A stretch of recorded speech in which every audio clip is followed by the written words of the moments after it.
Good morning, everyone. I just want to come on quickly to start your day off right.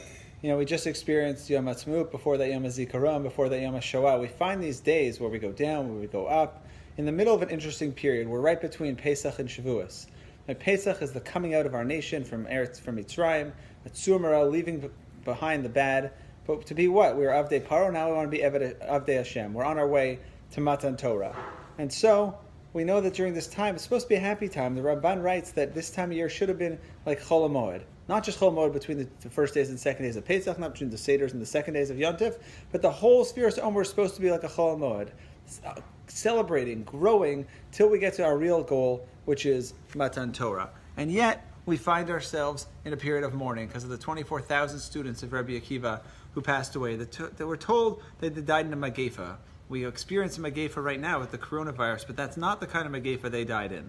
If you look in Shmuel Bet, Perek Yudchet, Psukim Vav and Zayin, the Torah there, the Tanakh there uses the word Magefa, Vayinagfu Sham Am Yisrael Lifnei Avdei David, V'tish Sham Magefa Gdola B'Yamahu Esrim Elef. Use the word Magefa to describe 20,000 men, soldiers, Jewish soldiers dying. And so Magefa can also mean those who died in battle, because Rabbi Akiva's students did die in battle. They died in the battle of the Bar Kokhba revolt. And we know that they were trying to accomplish something important. They were trying to free themselves physically from oppression and spiritually from spiritual religious oppression, and yet they died. Why? The Gemara says, not to kavod zelazeh, they didn't honor, didn't respect each other. Basic human decency was lacking. They have these lofty goals, and yet they missed the most basic things. We're in a time of year where we're on a mission.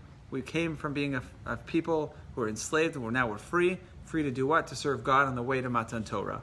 And yet, we have to then in modern history, we have Yom HaShoah, a little bit of a downer, remembrance of important things. We have Yom HaZikaron, we remember the important sacrifice that Tzaddikim and all those holy soldiers gave for us to be able to celebrate Yom Ha'atzmaut and have 72 years of a free Jewish nation and country.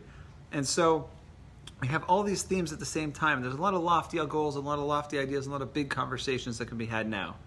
But we can't lose sight of the trees when we're looking at the forest. We can't lose sight of the simple message of treating each other with respect.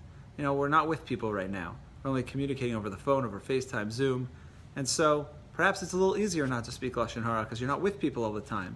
But we still have to watch what we say to the people in our homes. We still have to watch what we say to people digitally, in writing, and in speech.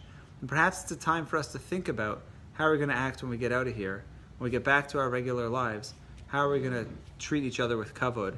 And even when we're focused on higher goals, on receiving the Torah and our entire purpose as a nation, on discussing the importance of Eretz Yisrael and the sacrifice those gave, on remembering Holocaust survivors, remembering those 6 million who perished, when we're discussing all these big things, we can't lose sight of the little things which are equally important.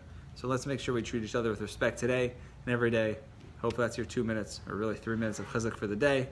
Be well, be in touch. I hope you're all doing well. Would love to hear from you. Have a great day.